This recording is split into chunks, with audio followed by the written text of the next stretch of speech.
مفتی خالد الازہری کے اصلاحی بیانات اور وظائف کے لیے مفتی صاحب کا یوٹیوب چینل سبسکرائب کریں۔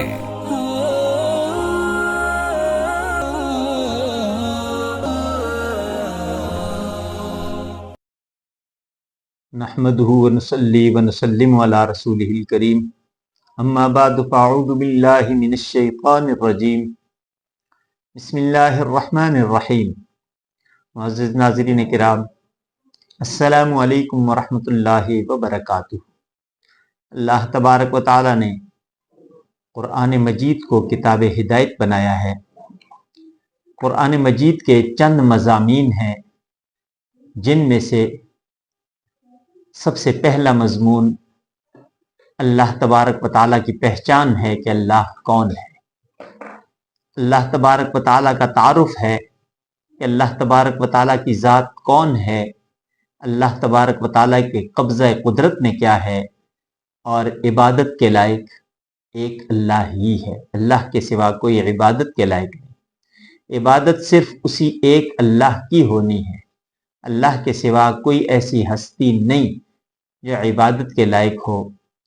دوسرا، قرآن کریم کا موضوع اللہ تبارک و تعالیٰ کے حقوق کیا ہیں، اللہ تبارک و تعالیٰ کے کون سے حقوق ہیں جو بندوں نے ادا کرنے ہیں۔ اللہ تبارک و تعالیٰ خالق ہیں، اللہ مالک ہیں، اللہ رب ہیں، سب کچھ کرنے والے اللہ ہیں۔ اللہ کے حکم کے بغیر کوئی کچھ بھی نہیں کر سکتا۔ تو وہ اللہ جو اتنا عظیم ہے، جو ہمیں پال رہا ہے، اس رب کے کیا ہم پہ حقوق ہے جو ہم نے ادا کرنے ہیں، اور وہی ادائیگی حقوق کی وہ ہمارے لیے کامیابی کا ذریعہ ہے۔ اور اس کے بعد اللہ تبارک و تعالیٰ نے قرآن کریم میں ایک اہم موضوع جو بیان فرمایا وہ اپنے بندوں کے حقوق ہیں کہ اللہ کے بندوں کے حقوق ایک دوسرے پہ کیا ہے۔ اللہ تبارک و تعالیٰ کے حقوق بے شمار ہیں، لیکن بنیادی حق یہ ہے کہ اللہ تبارک و تعالیٰ کو واحد لا شریک جیسے کہ وہ ہے ویسا مانا جائے، اور اللہ تبارک و تعالیٰ کی عبادت کی جائے، اللہ کے سوا کسی کی عبادت نہ کی جائے۔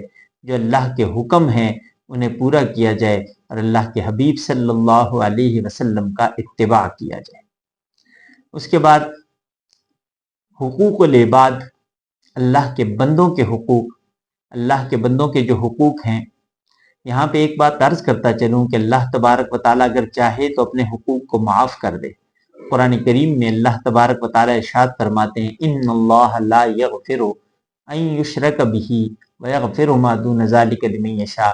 میں اگر چاہوں تو سارے کے سارے گناہوں کو معاف کر دوں، لیکن شرک کو میں معاف نہیں کروں گا۔ لیکن اگر اللہ کی توفیق کسی کو ہو گئی، اس سے شرک سرزد ہوا تھا، اس کے بعد اسے سمجھ آ گئی، اس نے توبہ کر لی، صدق دل سے توبہ کر لی، تو اللہ تبارک و تعالیٰ وہ بھی معاف فرما دیتے ہیں۔ اس کے بعد جو بندوں کے حقوق ہیں، نبی کریم صلی اللہ علیہ وسلم نے ایک مرتبہ صحابہ کرام رضوان اللہ تعالیٰ علیہم اجمعین سے پوچھا کہ جانتے ہو غریب کون ہے؟ صحابہ نے اپنی دانش کے مطابق بتایا کہ جس کے پاس رہنے کو گھر نہ ہو، جس کے پاس کھانے کو رزق نہ ہو، جس کے پاس پہننے کو کپڑا نہ ہو، ہماری نظر میں وہ غریب ہے۔ آپ صلی اللہ علیہ وسلم نے ارشاد فرمایا نہیں، اصل غریب وہ ہے جو کل قیامت کے دن نیکیاں لے کے آئے گا، لیکن دنیا میں اس نے اللہ کے بندوں کے حقوق کھائے ہوں گے، حقوق میں زیادتی کی ہوگی، کسی کا حق کھایا ہے، کسی کی زمین دبائی ہے، کسی کے ساتھ زیادتی کی ہے، کسی کے ساتھ ظلم کیا ہے، تو وہاں پہ قیامت کے دن ان حقوق کی ادائیگی ضروری ہوگی۔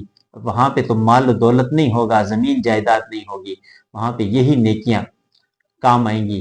تو ان نیکیوں کو، ان حقداروں کو ان کے حق کی بقدر دیا جائے گا، اور نوبت یہاں تک پہنچے گی یہ شخص جو نیکیوں کا ایک اچھا خاصا بار اٹھا کے لایا تھا، وہ نیکیاں اس کے لیے ختم ہو جائیں گی، اور الٹا گناہوں کا بوجھ اس پہ ڈالا جائے گا۔ فرمایا اصل غریب یہ ہے۔ اور اس کے بعد قرآن کریم کا ایک اور اہم موضوع جو قرآن کریم کے اندر ذکر ہے وہ آخرت کا تذکرہ ہے کہ آخرت کیا ہے۔ اصل زندگی موت کے بعد شروع ہونی ہے۔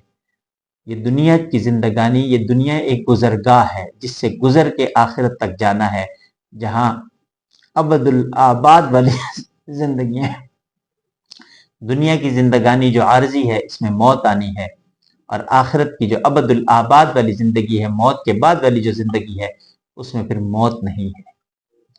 تو اللہ تبارک و تعالی ہمیں قرآن کی سمجھ نصیب فرمائے، قرآن کے تمام مضامین کو اللہ سمجھنے کی بھی، ان پر عمل کرنے کی بھی توفیق نصیب فرمائے، اور اللہ تبارک و تعالی ہمیں ایسا بنا دے کہ اس پروردگار کے حکموں کو پورا کرنے والے ہم بن جائیں۔ نبی آخر الزمان صلی اللہ علیہ وسلم کی محبت ہمارے دل میں دنیا کی تمام محبتوں سے بڑھ کے ہو۔ زندگی باقی، ملاقات باقی۔ وآخر دعوانا ان الحمد للہ رب العالمین۔